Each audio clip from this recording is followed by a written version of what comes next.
Hello दोस्तों, नमस्कार। स्वागत है आप सभी का एक नए वीडियो में। आज हम लोग बात करने वाले हैं दोस्तों यूपी बोर्ड क्लास 10th के विज्ञान का पेपर जो हमारे यूपी बोर्ड के अमेठी डिस्ट्रिक्ट में आया था। चलिए दोस्तों, इसको हम फटाफट सॉल्व करते हैं।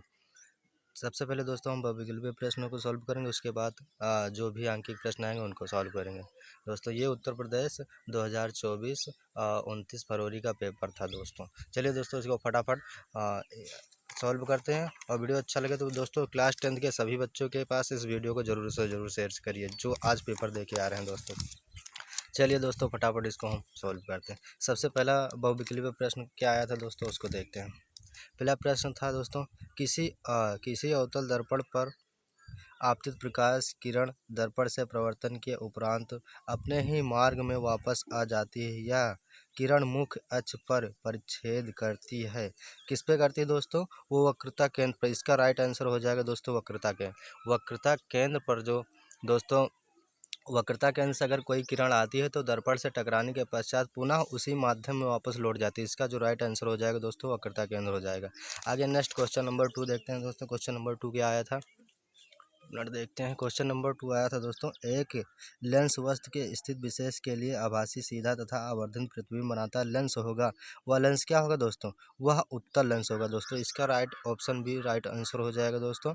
उत्तल लेंस जो होता है वस्तु का सीधा व आभासी तथा वस्तु से बड़ा प्रतिबिंब बनाता है। जो ऑटोमोबाइल्स गाड़ी वाड़ी में लगा होता है दोस्तों, वो उत्तल लेंस ही लगा होता है, जिससे कि वस्तु से बड़ा और आवर्धित प्रतिबिंब बनाता है। ठीक है दोस्तों, इसका जो राइट आंसर हो जाएगा ऑप्शन भी हो जाएगा। अगर नेक्स्ट क्वेश्चन नंबर 3 देखते हैं दोस्तों। क्वेश्चन नंबर 3 क्या आया था, नेत्र लेंस की फोकस दूरी में परिवर्तन किया जाता है। नेत्र लेंस में फोकस दूरी में परिवर्तन किया जाता है। इसका विकल्प है ए पुतली द्वारा, विकल्प बी दृष्टिपटल द्वारा, विकल्प सी परितारिका द्वारा और विकल्प डी पक्षमाभिपाशियों द्वारा, मांसपेशियों द्वारा। तो इसका जो करेक्ट आंसर हो जाएगा ऑप्शन डी हो जाएगा दोस्तों, पक्षमाभिपेशियों द्वारा नेत्र लेंस की फोकस दूरी में परिवर्तन किया जाता है दोस्तों। आगे क्वेश्चन नंबर 4 की ओर चलते हैं दोस्तों। क्वेश्चन नंबर 4 क्या है देखते हैं। क्वेश्चन नंबर 4 है दोस्तों, स्वच्छ आकाश के नीले रंग के लिए उत्तरदायी प्रकाशिकीय घटना है। क्या है दोस्तों? स्वच्छ आकाश के प्रकाश के लिए प्रकाशीय उत्तरदायी घटना है। इसके विकल्प ऑप्शन ए है अपवर्तन, ऑप्शन बी विकिरण, ऑप्शन सी विवर्तन, ऑप्शन डी परावर्तन। इसका राइट आंसर हो जाएगा ऑप्शन बी दोस्तों, प्रकाश का विकिरण ही क्या है दोस्तों प्रकाशीय घटना के लिए उत्तरदायी है।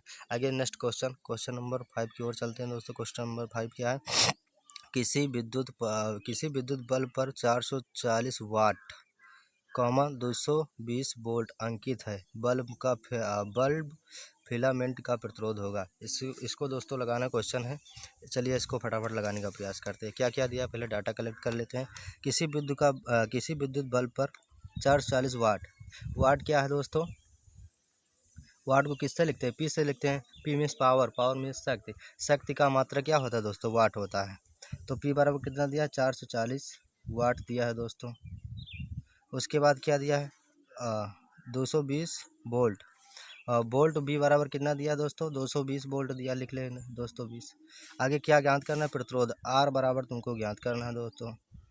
आर प्रतिरोध बराबर ज्ञात करना। तो प्रतिरोध आर बराबर एक सूत्र होता है दोस्तों, क्या होता है? एक मिनट, इसको थोड़ा सही कर लेते हैं। आर बराबर जो सूत्र होता है दोस्तों, आर बराबर V² अपान पी होता है दोस्तों। पी इसको इन पे सभी का मान रख देंगे। आर बराबर क्या होगा? वी का मान कितना है? 220 है दोस्तों। तो 220 मान रखेंगे। 220 स्क्वायर लगा तो स्क्वायर हम भी रख देंगे अपान पी का मान कितना है? 440 है दोस्तों। 440 रख देंगे। फिर इसको हल करेंगे। आर बराबर जो होगा दोस्तों 220 दो बार लिखेंगे क्योंकि स्क्वायर लगा है, तो 220 गुणे 220 अपान 440। यहाँ जीरो से जीरो कैंसिल कर देंगे दोस्तों। उसके बाद एक जीरो से एक जीरो कैंसिल दोस्तों। उसके बाद इसको काटेंगे। 11 दूना 22 हो जाएगा दोस्तों, और 11 चौक 44 हो जाएगा दोस्तों। यहाँ 22 में 2 से गुणा कर लेंगे। 22 दूना 44 हो गया, और 44 को 4 से भाग करेंगे दोस्तों। 4 एकम 4, 4 एकम 4। एक मिनट, यहाँ पे जीरो भी था दोस्तों, 440 था, तो यहाँ जीरो लग जाएगा दोस्तों। इसका जो राइट आंसर आएगा 110 आएगा दोस्तों। 110 ओम आएगा दोस्तों। देखते कहीं 110 ओम है विकल्प में दोस्तों। चलिए देखते हैं। हाँ दोस्तों, option D is the right answer. Option D में विकल्प 110 है दोस्तों। आगे नेक्स्ट क्वेश्चन की ओर चलते हैं। नेक्स्ट क्वेश्चन मेरा क्या है, इसको देखते हैं। नेक्स्ट क्वेश्चन क्या है दोस्तों? नेक्स्ट क्वेश्चन है, किसी विद्युत परिपथ में प्रयुक्त होने वाले कुछ अवयवों के संकेत चिन्ह स्तंभ ए में दिए गए हैं, स्तंभ बी में दिए गए नामों से सुमेल कर सही विकल्प का चयन कीजिए। तो दोस्तों, जो क्या है ये कुंजी वाला, इसको ये किससे रिलेटेड है? ये परिवर्ती प्रतिरोध से रिलेटेड है दोस्तों। ये सी में हो जाएगा। आगे बी नंबर जो है दोस्तों, ये अमीटर का चिन्ह है, तो अमीटर से रिलेटेड हो जाएगा। आगे 3 नंबर क्वेश्चन क्या है? 3 नंबर है तार विद्युत सेल का दोस्तों चित्र है, तो ऑप्शन बी से आप मैच करेगा। आगे 4 नंबर जो है दोस्तों, 4 नंबर ए से, इसको मिलाओ। ऑप्शन बी क्या है दोस्तों? 1 नंबर में 3, आगे 2 नंबर में कितना है? 4, ठीक है। ये 3 नंबर में 2 नंबर, देखिए सही है। आगे 4 नंबर में ए, इसका जो राइट आंसर हो जाएगा ऑप्शन बी हो जाए, ऑप्शन ए हो जाएगा दोस्तों। आगे नेक्स्ट क्वेश्चन की ओर चलते हैं। नेक्स्ट क्वेश्चन मेरा क्या है? 7 नंबर, किसी धारावाही परिनालिका को स्वतंत्रता पूर्वक लटकाने पर सदैव स्थिर होगा। किसी धारावाही परिनालिका को स्वतंत्रता पूर्वक लटकाने पर सदैव स्थिर होगा। ऑप्शन ए है पूर्व पश्चिम में, ऑप्शन बी उत्तर पूर्व में, ऑप्शन सी उत्तर दक्षिण में, ऑप्शन डी किसी भी दिशा में। इसका जो राइट आंसर हो जाएगा उत्तर दक्षिण में दोस्तों हो जाएगा। Option c is the right answer. आगे क्वेश्चन नंबर 8 की ओर चलते हैं। क्वेश्चन नंबर 8 देखते हैं दोस्तों, क्या है मेरा? क्वेश्चन नंबर 8 देखते हैं दोस्तों, क्या है? निम्नलिखित में से कौन सी धातु कमरे के ताप पर ठोस अवस्था में नहीं होती? ऑप्शन ए है magnesium, option b mercury, option c copper, option d aluminium. इसका राइट आंसर हो जाएगा मरकरी दोस्तों। मरकरी जो है धातु कमरे के ताप पर ठोस अवस्था में नहीं होती दोस्तों। आगे क्वेश्चन नंबर 9 की ओर चलते हैं। 9 क्वेश्चन क्या है दोस्तों, देखते हैं। अम्ल एवं क्षार की अभिक्रिया के फलस्वरूप प्राप्त होता है, क्या प्राप्त होता है दोस्तों? लवण तथा जल प्राप्त होता है। इसका राइट आंसर हो जाएगा ऑप्शन डी। आगे 10 नंबर क्वेश्चन। 10 नंबर, निम्नलिखित अभिक्रिया है कौन सी अभिक्रिया दोस्तों? विस्थापन अभिक्रिया, द्विविस्थापन अभिक्रिया, अपघटन अभिक्रिया, संयोजन अभिक्रिया। यहाँ पे देखिए दोस्तों, कैल्शियम क्लोराइड का अपघटन हो रहा है। अपघटन मतलब अलग अलग कण इसके टूट रहे हैं। CaO अलग हो रहा है, आगे CO2 कार्बन डाइऑक्साइड अलग हो रहा है। यहाँ पे ये अभिक्रिया अलग हो रही है दोस्तों, ताप देकर जो अभिक्रिया अलग होती वह होती अपघटन या वियोजन अभिक्रिया दोस्तों। Option c is the right answer इसका होगा दोस्तों। ये वीडियो क्लास 10th के जो सभी विद्यार्थी पेपर देकर आए हैं दोस्तों, प्लीज़ इस वीडियो को शेयर करिए और ज़्यादा से ज़्यादा सब्सक्राइब कराइए चैनल को।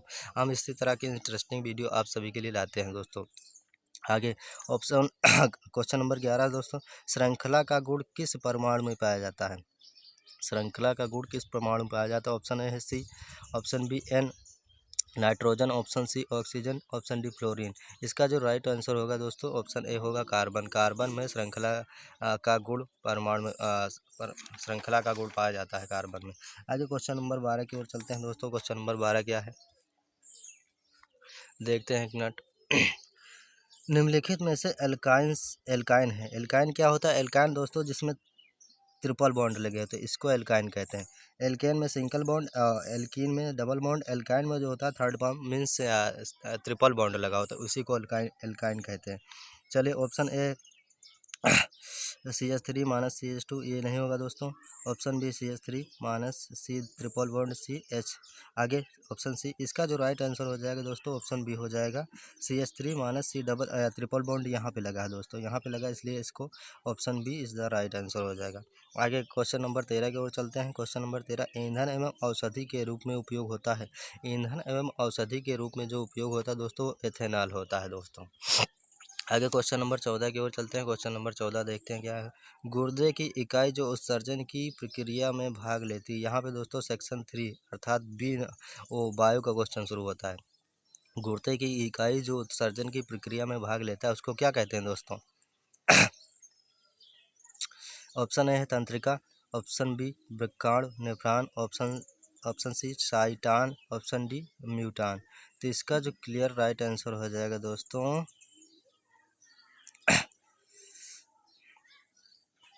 क्या है? गुर्दे की इकाई जो उत्सर्जन की प्रक्रिया में भाग लेती है, इसका दोस्तों क्लियर नहीं पता, शायद इसका ऑप्शन बी हो जाएगा। इसको आप लोग देख लीजिएगा दोस्तों, ये वाला ऑप्शन बी शायद हमारे हिसाब से, बाकी आप लोग देख लीजिए। आगे 15 नंबर दोस्तों, पौधों में जाइलम किसके लिए उत्तरदायी होता है? तो जाइलम दो होता है भोजन जल का संवहन करने के लिए दोस्तों उत्तरदायी होता है। पौधों में जाइलम किसके लिए? जाइलम जल का संवहन करने के लिए। इसका राइट आंसर ऑप्शन ए हो जाएगा दोस्तों। आगे क्वेश्चन नंबर 16 की ओर चलते हैं दोस्तों। चलिए देखते हैं क्वेश्चन नंबर 16 क्या है।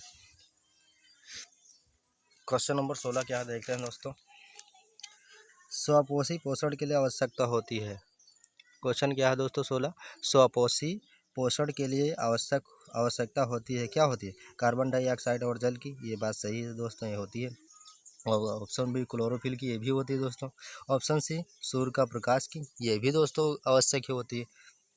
इसका जो राइट आंसर हो जाएगा ऑप्शन डी हो जाएगा दोस्तों। इनमें से सभी के लिए स्वपोषी पोषण के लिए आवश्यकता होती है। आगे दोस्तों 17 नंबर है, ऑक्सीजन की उपस्थिति में पाइरूवेट का ऑक्सीकरण कोशिका के किस भाग में होता है? ऑप्शन ए है कोशिका द्रव, ऑप्शन बी केंद्रक में, option C mitochondria, option D अंतःद्रव्यी जालिका। तो इसका जो राइट आंसर होगा ऑप्शन सी होगा दोस्तों, माइटोकॉन्ड्रिया में होता है। आगे 18 नंबर क्वेश्चन दोस्तों। 18 नंबर क्वेश्चन क्या है? मेंडल ने अपना प्रयोग किया था किस पर किया था दोस्तों? वंशानुगत गुणों के अध्ययन के लिए, मटर के उत्पादन के लिए, चावल के उत्पादन के लिए, गेहूं के उत्पादन के लिए। इसका जो राइट आंसर होगा ऑप्शन ए होगा, वंशानुगत के गुणों के लिए अध्ययन किया था मेंडल ने मटर के पौधे पर अपना परीक्षण। आगे 19 नंबर क्वेश्चन देखते हैं दोस्तों। 19 नंबर क्या है? निम्नलिखित में से कौन ओजोन परत क्षरण के लिए जिम्मेदार मुख्य पदार्थ है? वह दोस्तों क्लोरोफ्लोरोकार्बन। ठीक है दोस्तों, इसका जो राइट आंसर होगा ऑप्शन ए हो जाएगा, क्लोरोफ्लोरोकार्बन। आगे 20 नंबर क्वेश्चन देखते हैं दोस्तों। 20 नंबर क्वेश्चन क्या है? 20 नंबर क्वेश्चन क्या है देखते हैं दोस्तों। 20 नंबर क्वेश्चन क्या है? निम्न में से कौन आहार श्रृंखला का निर्माण करते हैं? ऑप्शन ए घास, गेहूं तथा आम, ये नहीं हो सकता। ऑप्शन सी बकरी, गाय तथा हाथी, ये भी नहीं हो सकता दोस्तों। ऑप्शन डी गाय, घास, मछली तथा हाथी, ये भी नहीं हो सकता। ऑप्शन बी देखते हैं दोस्तों क्या है? घास को बकरी खाती है और बकरी को आदमी खाता है दोस्तों, क्योंकि आदमी सर्वाहारी दोस्तों, घास घूस भी खाता है और जानवरों को भी खाता है, इसलिए इसका option b is the right answer हो जाएगा दोस्तों। अब आगे चलते हैं दोस्तों, आगे क्या क्या क्वेश्चन उसको भी देखते हैं। फिलहाल आंकिक प्रश्नों को ही हम आगे सॉल्व करेंगे दोस्तों, जो क्वेश्चन आप लोग खुद ही करिएगा। आगे दोस्तों एक यहाँ पर एक सवाल आया है दोस्तों, उसको देखते हैं। ऑप्शन नंबर 2 में क्या है? 2 का दूसरा खंड है दोस्तों। क्या लिखा है क्वेश्चन में? 2 सेंटीमीटर लंबी एक वस्तु की लंबाई दोस्तों, जिसे ओ कहते हैं, ओ बराबर यहाँ पे 2 सेंटीमीटर दिया है। 20 सेंटीमीटर की फोकस दूरी एफ बराबर 20 सेंटीमीटर दिया है, के उत्तल लेंस के सम्मुख मुख्य अक्ष के लंबवत रखी है। दूरी के उत्तल लेंस के सम्मुख मुख्य अक्ष के लंबवत रखी है। लेंस से वस्तु की दूरी 30 सेंटीमीटर, यू बराबर -30 सेंटीमीटर। प्रतिबिंब की स्थिति तथा प्रकृति, बी बराबर क्वेश्चन मार्क। बी ज्ञात करना है दोस्तों, उसके बाद तुमको आई ज्ञात करना है। चलिए दोस्तों इसको लगाते हैं फटाफट। क्या दिया है दोस्तों पहले एक बार देख लेते हैं, पहले डाटा पूरा सारा लिख लेते हैं। 20 सेंटीमीटर लंबी वस्तु की लंबाई ओ बराबर क्या दिया है दोस्तों? ओ बराबर 2 सेंटीमीटर दिया है। उसके बाद 20 सेंटीमीटर फोकस दूरी एफ बराबर क्या दिया है दोस्तों? 20 सेंटीमीटर है। कौन सा लेंस है? उसको उत्तल लेंस इसलिए एफ बराबर प्लस का 20 सेंटीमीटर रखेंगे, क्योंकि उत्तल लेंस की फोकस दूरी जो होती है धनात्मक होती है दोस्तों। आगे के सम्मुख मुख्य अक्ष के लंबवत रखी है। लेंस से वस्तु की दूरी 30 सेंटीमीटर, वस्तु की दूरी यू बराबर -30 सेंटीमीटर है दोस्तों। उसके बाद प्रतिबिंब की स्थिति तथा प्रकृति, बी बराबर ज्ञात करना है दोस्तों। उसके बाद आई बराबर भी ज्ञात करना। चलिए दोस्तों उसको फटाफट लगाते हैं। ये सब मेरा सारा डाटा हो गया दोस्तों। एक मिनट, ये फ़ोन पता नहीं, ये सारा मेरा डाटा लिखा हुआ दोस्तों। अब इसको फटाफट हम लोग हल करेंगे। सही हो गया दोस्तों, इसी को डाटा मतलब इसी को हल करेंगे। लेंस का सूत्र क्या होता है दोस्तों? 1/f बराबर 1/b दर्पण में प्लस होता है दोस्तों, यहाँ पर हो जाएगा 1/u माइनस का। हमको क्या ज्ञात करना है दोस्तों, 1/f बराबर 1/b ज्ञात करना है। तो 1 एक मिनट, इसको पहले सूत्र पूरा बना लेते हैं दोस्तों। क्या बनेगा सूत्र मेरा, 1/b बराबर, हमको b ही याद करना है, 1/b बराबर क्या बनेगा 1/f। ये माइनस में इधर लाएंगे तो ये प्लस में 1/u हो जाएगा दोस्तों। आप सभी का मान रख दो दोस्तों, इसी पे आपका राइट आंसर आ जाएगा। सभी का मान रखते हैं, क्या होगा दोस्तों मान, 1/b बराबर 1/f का मान कितना है, यहाँ पे देखो 1/f का मान कितना 20 है, 20 रख देंगे। और फिर प्लस लगाएंगे 1/u का मान कितना है दोस्तों, u का मान कितना है -30 सेंटीमीटर, -30 रखेंगे। फिर 1/b बराबर, इसे एक बार और हल करेंगे 1/20 और प्लस माइनस गुणा माइनस हो जाएगा दोस्तों, 1/30 हो जाएगा। आगे हल करेंगे दोस्तों, 1/b बराबर 20 और 30 का लासा हो जाएगा 60, 60 लिखेंगे दोस्तों, 1 लिखेंगे। 20 से 60 को भाग करेंगे, लासा आपका 60 है, हर आपका 20 है, 20 से 60 को भाग करेंगे तो 20 दाएँ 60 3 बार जाएगा दोस्तों। उसके बाद -1 गुणे फिर लगाएंगे दोस्तों, 30 से 60 को भाग देंगे तो 30 दूना 60, 2 बार जाएगा, 2 से गुणा हो जाएगा। तो दोस्तों 1/f फिर होगा, 3 एक कम 3 हो जाएगा, माइनस लगा माइनस, 2 एक कम 2 हो जाएगा, अपान 60। उसके बाद यहाँ हल करते हैं दोस्तों, 1/b बराबर क्या होगा दोस्तों, यहाँ 2 प्लस में 3 प्लस में 2 माइनस, प्लस माइनस घटता है, 3 बड़ी संख्या, 3 में इससे 2 गया तो 1 बचेगा दोस्तों। उसके बाद बटे में 60 है, हमें तो b का मान ज्ञात करना था, तो b बराबर यहाँ से क्या निकला 60 सेंटीमीटर, वो भी प्लस का भी निकला। उसके बाद एक चीज़ यहाँ पे और कह रहा था दोस्तों, आई निकालने के लिए, आई बराबर सूत्र होता है m बराबर दोस्तों आवर्धन क्षमता निकालना, m बराबर आई अपान m बराबर, एक मिनट, m बराबर होता है सूत्र दोस्तों, m बराबर -b अपान u बराबर आई अपान ओ। तो हमको ओ पता है, b पता है, u पता, आई का मान आसानी से निकाल सकते हैं दोस्तों। चलिए इसी पे फटाफट मान रखते हैं। m बराबर क्या होगा -b का मान कितना है दोस्तों 60 सेंटीमीटर, u का मान कितना था -30 सेंटीमीटर, बराबर आई का मान ज्ञात करना, आई रखे रहेंगे। ओ का मान कितना है, यहाँ पे देखो दे रखा था कितना 2 सेंटीमीटर, 2 रख देंगे दोस्तों। इसको फटाफट हल कर देंगे, माइनस से माइनस यहाँ पे कैंसिल हो जाएगा दोस्तों, 30 से कम 30, 30 दूना 60 हो जाएगा दोस्तों। फिर क्या आएगा m बराबर नहीं दोस्तों, मुझे आई का मान निकालना, m तो सूत्र होता है। उसके बाद 2 और यहाँ बटे में कौन 1 बचा, बराबर आई और बटे में 20 बचा दोस्तों। तो यहाँ जो तिर्यक गुणा करा लेते हैं इसका दोस्तों, आई के गुणे में 1 आएगा, 1 के गुणे में आई आएगा दोस्तों, 20 के गुणे में 2, 20 दूना 40 हो जाएगा। आई बराबर जो क्लियर आंसर आएगा दोस्तों 40 सेंटीमीटर निकल के आया। आई यहाँ पे धनात्मक है, इसलिए यहाँ इसका मतलब होता है कि प्रतिबिंब जो बनेगा दोस्तों वो आभासी बनेगा और वस्तु से बड़ा बनेगा, समझे दोस्तों। प्लस का मतलब क्या होगा, आई यहाँ पे प्लस में निकल आया, इसका मतलब वस्तु जो बनेगा आभासी बनेगा और वस्तु से बड़ा नहीं बनेगा। आगे नेक्स्ट क्वेश्चन देखते हैं दोस्तों, क्या आया था नेक्स्ट क्वेश्चन। ये तो सवाल हल हो गया दोस्तों, आगे नेक्स्ट क्वेश्चन देखते हैं। नेक्स्ट क्वेश्चन 3 नंबर का 1 नंबर, किसी चुंबकीय क्षेत्र में धारावाही चालक पर लगने वाला बल किन किन कारणों पर निर्भर करता है, इसको लिखना था आप लोगों को दोस्तों। आगे इसी में 2 नंबर चुंबकीय तथा धारावाही प्रणालिका में अंतर स्पष्ट करना था। आगे 4 नंबर को पहला, धारावाही चालक से संबद्ध चुंबकीय क्षेत्र की दिशा ज्ञात करने के लिए दक्षिण हस्त अंगूठे का नियम, सीधे धारावाही चालक द्वारा उत्पन्न चुंबकीय क्षेत्र में रेखाओं को दर्शाइए, इसको दर्शाना था दोस्तों।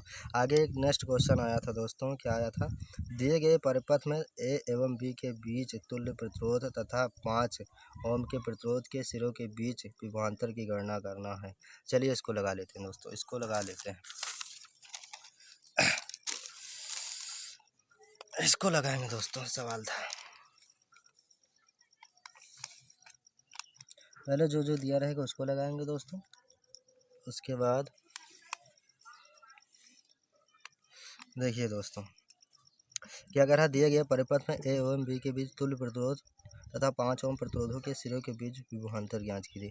सबसे पहले यहाँ पे देखेंगे दोस्तों, प्लस सिरा है बैटरी का, ये माइनस सिरा, बैटरी लगी 6 वोल्ट की बैटरी लगी, प्लस साइड से धारा निकलेगी, प्लस साइड से धारा यहाँ ए बिंदु पर, यहाँ बिंदु पर आई, यहाँ पे धारा बढ़ने लगी, एक I1 फॉर्म में बटी, एक I2 फॉर्म में बटी दोस्तों। यहाँ पे जो धारा बटी दोस्तों, ये I1, ये दोनों समांतर क्रम, जहाँ पे धारा बटी दोस्तों वहाँ पे दोनों समांतर क्रम में हो गए। उसके बाद यहाँ आई, यहाँ आई, यहाँ फिर एक हो गई, यहाँ ही फिर बटने लगी I1 I2 में यहाँ फिर बटी, तो ये दोनों भी समांतर क्रम में लगे। उसके बाद यहाँ आई दोस्तों, फिर धारा एक हो गई, फिर आई फिर आई फिर आई, फिर यहाँ से एक हो गई। दोस्तों ये वाला दोनों समांतर क्रम में लगे हैं, तो इन दोनों को पहले हल करेंगे, इन दोनों को हल करेंगे, इन दोनों को हल करके एक बनाएंगे, एक इसमें से एक बनेगा, एक इसमें से बनेगा, तो ये तीनों जो हो जाएंगे श्रेणी में, ये दोनों समांतर क्रम में लिखेंगे। दोस्तों क्या लिखेंगे, हम ज़्यादा विधिवत तो नहीं, शॉर्टकट में बता रहे हैं दोस्तों। यहाँ पर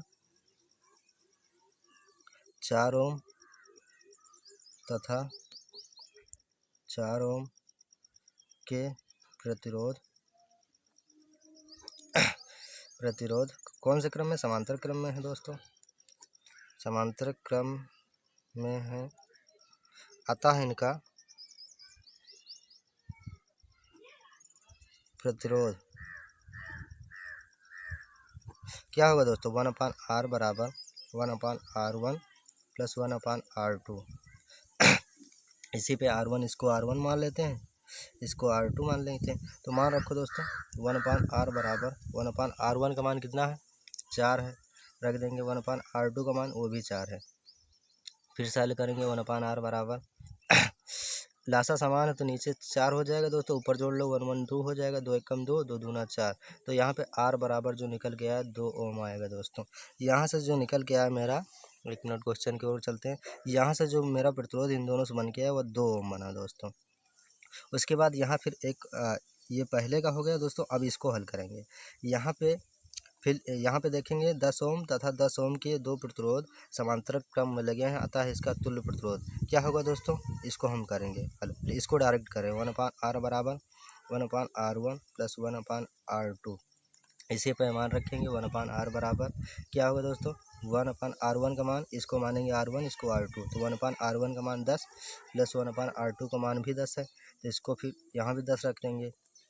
1/r बराबर क्या होगा दोस्तों, 1/r बराबर जहाँ पे लासा 10 10 सेम है तो लासा बटे में 10 लिख लेंगे, ऊपर जोड़ लेंगे 1 1 2 हो जाएगा, तो 2 एकम 2 2 पंचे 10, तो यहाँ से जो 1/r बराबर निकला 5 ओम, नहीं r बराबर जो निकलेगा दोस्तों 5 ओम यहाँ से मिला, तो यहाँ पे रख देंगे 5 ओम। अब इसका जो परिपथ का तुल्य प्रतिरोध ए एवं बीज के बीच जो तुल्य प्रतिरोध बनेगा दोस्तों, एक मिनट देखिए, इस सर्किट का आकार जो बनेगा दोस्तों कुछ इस प्रकार बनेगा, ऐसे बनेगा, ऐसे ऐसे यहाँ पे बैटरी लगेगी, यहाँ ऐसे ये प्रतिरोध ऐसे बनेगा, उसके बाद यहाँ बनेगा प्रतिरोध, उसके बाद यहाँ ऐसे बनेगा ऐसे, फिर ये इसमें जुड़ जाएगा, यहाँ पे रख दो, यहाँ पे 2 ओम बना, यहाँ पे 5 ओम है, और यहाँ पर भी 5 ओम बन गया दोस्तों। यहाँ पे बिंदु ए है, यहाँ पे बिंदु बी है। अब इस पूरे सर्किट ए एवं बी के बीच यहाँ पे 6 वोल्ट की बैटरी लगी, ए एवं बिंदु बी के बीच तुल्य प्रतिरोध परिपथ का निकाल लेते हैं। चलिए निकालते हैं दोस्तों, तो लिखेंगे परिपथ का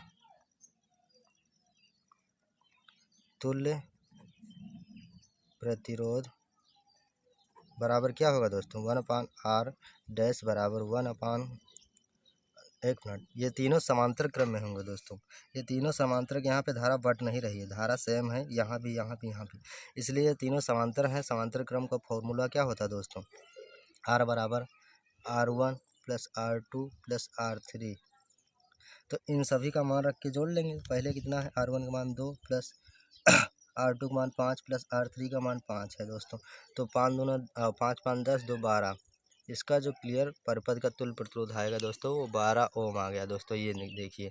उसके बाद एक चीज़ यहाँ पे एक क्वेश्चन और पूछ रहा है, क्या पूछ रहा है, दिए गए परिपथ ए एवं बी के बीच तुल्य प्रतिरोध, ये तो निकल गया दोस्तों, तथा 5 ओम के प्रतिरोध के सिरों के बीच विभवांतर बी ज्ञात करना है दोस्तों। कह रहा है कि 5 ओम का प्रतिरोध, ये खुद दे रहा है कि 5 ओम का प्रतिरोध मेरा खुद ही है, प्रतिरोध के सिरों के बीच विभवांतर बी ज्ञात करना है दोस्तों। चलिए इसको भी ज्ञात कर लेते हैं, यहाँ पे हल करेंगे दोस्तों। इसको क्या दिया है दोस्तों, R बराबर 5 ओम दिया है, ठीक है दोस्तों, R बराबर 5 ओम दे रखा है इसने, और B बराबर कितना है, यहाँ पे देखिए B बराबर 6 वोल्ट है, 6 वोल्ट क्या ज्ञात करना है दोस्तों, एक मिनट, B बराबर एक खुद ही कह रहा है विभवांतर मुझे ज्ञात करना, B बराबर ज्ञात करना है, क्या दिए गए परिपथ में ए एवं बी के बीच तुल्य प्रतिरोध कितना है दोस्तों, तुल्य प्रतिरोध मैंने निकाल लिया 5 ओम और 12 ओम निकला दोस्तों। उसके बाद 5 ओम के प्रतिरोध के लिए सिरों के बीच विभवांतर बी ज्ञात करना। तो बी कैसे ज्ञात करता है? बी बराबर सूत्र होता है दोस्तों, बी बराबर आई इंटू आर। एक काम करेंगे, पहले मुझे आई निकालना पड़ेगा। तो आई कैसे निकलेगा? आई बराबर बी अपान आर सूत्र होता है। तो आई बराबर क्या होगा दोस्तों? बी का मान यहाँ पे दे रखा है 6 वोल्ट, 6 रखेंगे। और आर का मान दोस्तों जो परपथ का तुल्य प्रतिरोध मैंने निकाला था 12 निकाला था। तो आई बराबर 6 कम 6 चौदूनी 12। आई बराबर जो निकलेगा दोस्तों 1/2। 1/2 का मतलब क्या हुआ? 1/2 एम्पियर ही रखेंगे, ठीक है। आई का मान यहाँ से निकला। उसके बाद फिर ये कह रहा है, ये वाला क्वेश्चन हल करेंगे। 5 ओम प्रतिरोध के सिरों के बीच विभवांतर भी ज्ञात करना है। खुद कह रहा है कि 5 ओम का प्रतिरोध मैंने दिया है, इसके सिरों के बीच विभवांतर निकालो। तो इसके लिए क्या निकालेंगे? बी बराबर आई इंटू आर रखेंगे दोस्तों। तो बी बराबर क्या निकलेगा? आई का मान कितना हुआ ना 5 गुणे आर का मान 5 है दोस्तों। तो बी बराबर जो निकलेगा दोस्तों 5 एकम 5/2। इसको काटेंगे दोस्तों, 2 दूना 4 और उसके बाद एक बचा, दशमलव लगाया, 0 बढ़ा, 2 पंचे 10। बी बराबर 2.5 वोल्ट। क्लियर आंसर इसका जो होगा दोस्तों 2/5 वोल्ट होगा। आगे नेक्स्ट क्वेश्चन देखते हैं दोस्तों। नेक्स्ट क्वेश्चन क्या आया था? ये हो गया दोस्तों।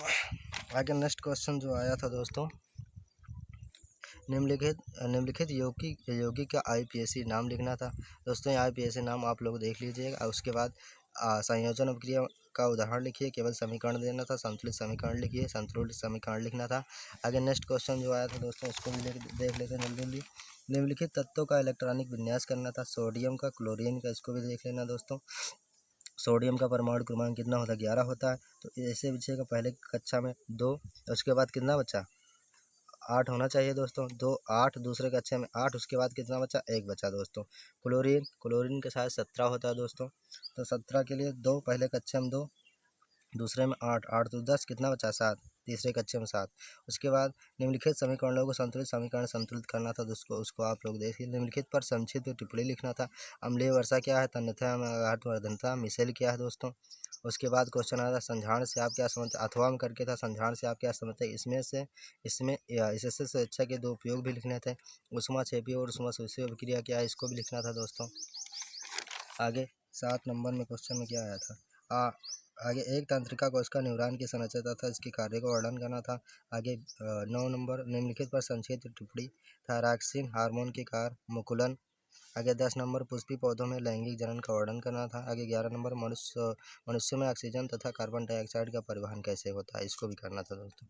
ये थे दोस्तों हमारे क्लास 10th विज्ञान का पेपर जो 2024 29 फरवरी का आया था। आप लोगों को वीडियो अच्छा लगे तो प्लीज़ वीडियो को लाइक करिए और क्लास 10th के सभी दोस्तों के पास इस वीडियो को शेयर करिए, जिससे कि जो बच्चे आज पेपर देकर आए हैं उसका सोल्यूशन अच्छे से अच्छे पर। चलिए दोस्तों, मिलते हैं नेक्स्ट वीडियो के साथ। तब तक के लिए थैंक यू। जय हिंद दोस्तों।